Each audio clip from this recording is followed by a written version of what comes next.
Premonitions are defined as foreboding visions of future events, but they never give you the whole story. Just a glimpse of the looming shadows of things to come. Like, Scrawls of Dread is releasing a book this October. But what's inside?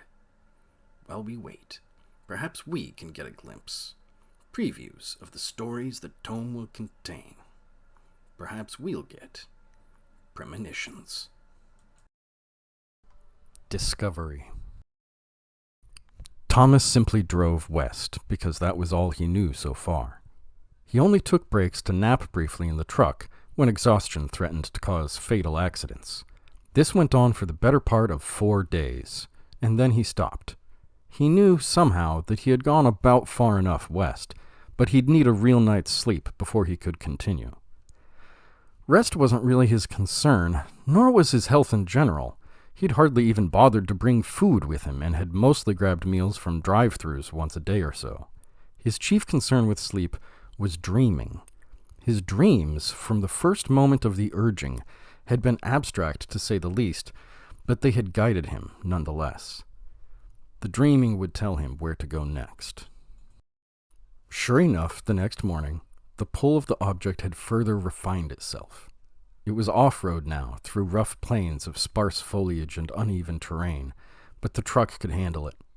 By dusk, Thomas had made it to the entrance of a cave. Not willing, or perhaps not able, to wait for the next morning, he immediately geared up and started his descent into the mouth of the earth. When he had passed through the long entryway and into the first room, he already had to stop again. There were several open passages he could take, and the pull wasn't clear enough yet to tell him which way to go. He tried with all he had to feel it out, to sense it in his spirit, but the answer wouldn't come. So obsessed was he then with finishing his quest that he raged like a spoiled child denied dessert after finishing their most hated of vegetables. His screams were so loud that they shook the cave, nearly causing the entrance to collapse behind him. Fear overcame him just long enough to calm the storm in his brain.